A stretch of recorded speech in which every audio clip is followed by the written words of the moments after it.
আসসালামু আলাইকুম, স্বাগত জানাচ্ছি টিভির মধ্যাহ্নের সংবাদ। আপনাদের সঙ্গে রয়েছি আমি হাবিবা আফরোজ।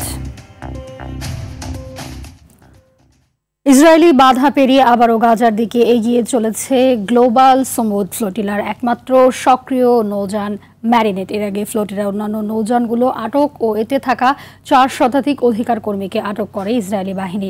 এদিকে ফ্লোটিলাকে গাজায় ত্রাণ নিয়ে প্রবেশ করতে না দেওয়ায় বাংলাদেশি সহ বিশ্বজুড়ে নিন্দার ঝড় উঠেছে।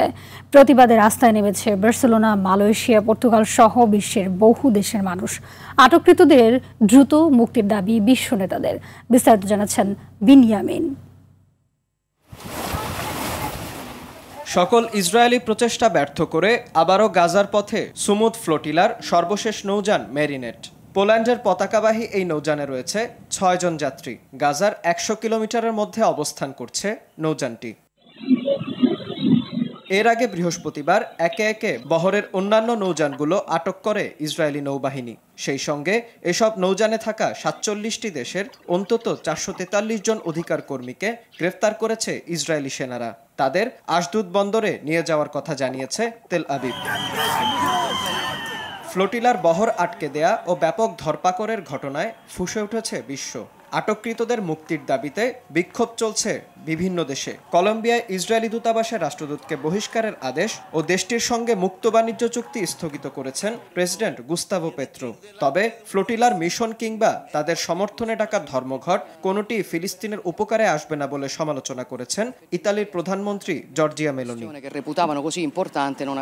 গত 18 বছর ধরে গাজার সমুদ্র উপকূল অবরোধ করে রেখেছে ইসরায়েল। সমুদ ফ্লোটিলার কোনো নৌযানকেই গাজায় ভিড়তে দিবে না বলে জানিয়েছে দেশটি। তবুও সকল বাধা পেরিয়ে গাজার মানুষদের কাছে ত্রাণ পৌঁছে দেওয়ার প্রত্যয় ব্যক্ত করেছে গ্লোবাল সমুদ ফ্লোটিলার। বিনিয়ামিন, RTV। এবার দেশের খবর। টানা বৃষ্টি আর দুর্গাপূজার কারণে কিছুটা চড়া বাজার। সবথেকে বেশি দামে বিক্রি হচ্ছে কাঁচা মরিচ। গেল সপ্তাহে মরিচের দাম ছিল 160 টাকা, যা এই সপ্তাহে বৃষ্টির অজুহাতে 300 থেকে 320 টাকা বিক্রি হচ্ছে। সপ্তাহের ব্যবধানে সব ধরনের সবজির দাম কেজিতে বেড়েছে 20 থেকে 50 টাকা পর্যন্ত। এর মধ্যে সবথেকে বেশি বেড়েছে বেগুনের দাম, বিক্রি হচ্ছে 120 থেকে 160 টাকায়। করলা বিক্রি হচ্ছে প্রায় একই দামে। স্বস্তি নেই মাছ মুরগির বাজারেও। বিক্রেতারা বৃষ্টির অজুহাত দিলেও বাজারে পণ্যের তেমন ঘাটতি নেই। ক্রেতারা বলছেন বাজারে মনিটরিং না থাকায় পণ্যের দাম ঊর্ধ্বগতি।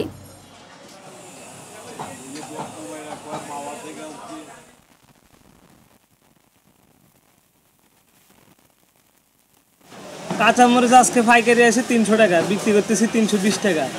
আর করলা উস্তাদা 100 টাকা কেজি পাইকারি আছে। বেগুন 120 টাকা আছে, 140 টাকা আছে, আর করলা 100 টাকা কেজি। আর মোটামুটি সব সবজি 70-80 টাকা কেজির মধ্যে আছে। অতিরিক্ত বৃষ্টির কারণে অনেক খামারে অনেক সমস্যা হয়েছে, এর জন্য মুরগির দাম একটু অনেক বেশি। অতিবৃষ্টির কারণে সম্ভবত বাজারে যদিও সরবরাহ তেমন কমে নাই, কিন্তু দাম একটু বাড়তি। ভোক্তা অধিকার আছে বা আপনার যে সংস্থা আছে তাদেরকে আপনি মনিটরিং করে বাজার নিয়ন্ত্রণ করতে হবে। ইলিশের প্রজনন মৌসুমে মা ইলিশ রক্ষায় আজ মধ্যরাত থেকে 22 দিনে দেশের বিভিন্ন নদ নদীতে ইলিশ আহরণ বন্ধ থাকবে। এ সময় ইলিশ ধরা, ক্রয়, বিক্রয়, পরিবহন, মজুত নিষিদ্ধ। ইতিমধ্যেই জেলেরা মাছ ধরার সরঞ্জাম তীরে ওঠানো শুরু করেছে। অন্যদিকে নিষেধাজ্ঞাকালীন সময়ে আইন অমান্য করে নদীতে নামা বন্ধে সব প্রস্তুতি শেষ করেছে স্থানীয় প্রশাসন। প্রতিনিধিদের পাঠানো তথ্যচিত্রে বিস্তারিত জানাচ্ছেন আবরার মাহি। প্রতি বছরের মতো এবারও মা ইলিশ রক্ষায় 4 অক্টোবর থেকে 25 অক্টোবর পর্যন্ত সব ধরনের ইলিশ ধরা, ক্রয়, বিক্রয়, পরিবহন, মজুত নিষিদ্ধ ঘোষণা করেছে সরকার। বরগুনার পাথরঘাটায় জেলেদের ইলিশ মৌসুম এবছর খুব একটা সুখকর হয়নি। 8 ঘাট বেঁধে সমুদ্রে গেলেও অধিকাংশ সময় ফিরতে হয়েছে খালি হাতে। জেলেদের অভিযোগ, এই সুযোগে দেশের জলসীমায় ঢুকে মাছ শিকার করবে প্রতিবেশী দেশের জেলেরা। এখন আর মাছ পাইলেরা পাইতেছে না। 10% যাইলে বলতে 100-র মধ্যে 98টা মিস করতেছে বাজার। তাদের যে বাজার খরচ সেই টাকা। পটুয়াখালীর রাঙ্গাবালিতে মৌসুমের শুরুতে ইলিশ তেমন না মিললেও শেষের দিকে কিছুটা ইলিশ পেয়েছিলেন জেলেরা। তবে নিষেধাজ্ঞার কারণে আবারও আর্থিক সংকটে পড়ার আশঙ্কা করছেন তারা। প্রথম দিয়া কোনো মাছ হয় নাই, এখন কটা মাছ হওয়া ধরছে, এখন আবার সরকার দিয়ে লাইছে আবারও। এখন সবাই মাছ আনাজ মোটামুটি পড়া ধরছে। এখন দিছে সরকার অভিযান দিছে। এখন আমরা দেনা ফেনা দিয়ে আর উঠতে পারার মতন কোনো শক্তি নেই আমাদের।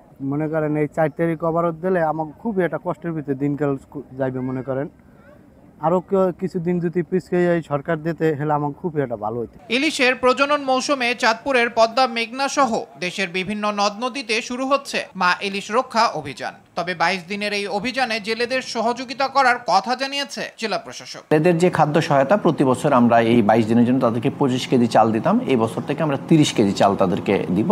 শরীয়তপুরের 80 কিলোমিটার নৌসীমানা থেকে সব ধরনের মাছ ধরা নিষিদ্ধ করেছে সরকার। তবে এই নিষেধাজ্ঞার সময়ে নিবন্ধিত জেলেদের জন্য খাদ্য সহায়তা দেওয়ার কথা জানান মৎস্য কর্মকর্তা।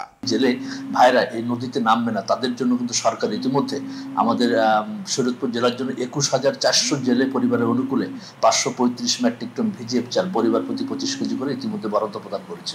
এটা আমরা আগামী সপ্তাহের ভিতরে সকল জেলে ভাইয়ের হাতে এই চালটি পৌঁছে দেব। নিষেধাজ্ঞা সফলভাবে বাস্তবায়িত হলে আগামী মৌসুমে ইলিশের উৎপাদন আরো বাড়বে বলে আশা মৎস্য বিভাগের। Abrar Mahi, RTV।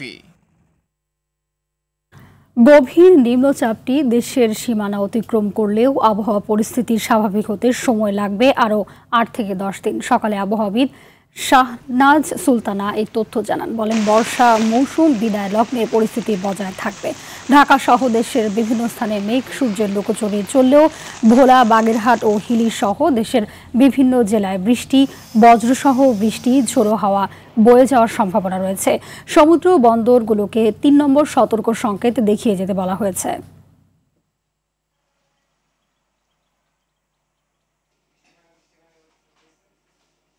Deep depression গতকালকে ছিল, সেটা গতকাল সন্ধ্যার দিকে ল্যান্ড ক্রস করেছে। বর্তমানে উড়িষ্যার ওখানে ল্যান্ড ডিপ্রেশন আকারে আছে।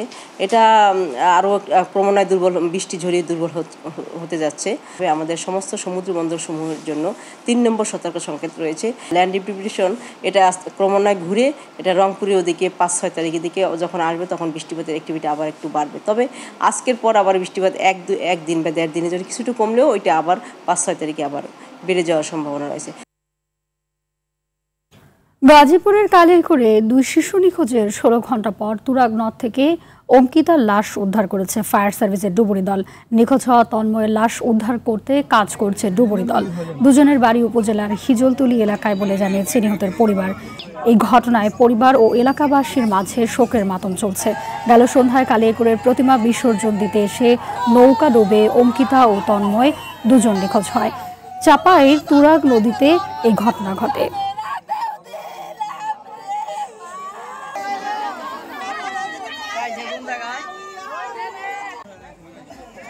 মধ্যাহ্নের সংবাদ এ পর্যন্তই। দুপুরের সংবাদ পরে 2টায় দেখার আমন্ত্রণ রইল। ধন্যবাদ সবাইকে।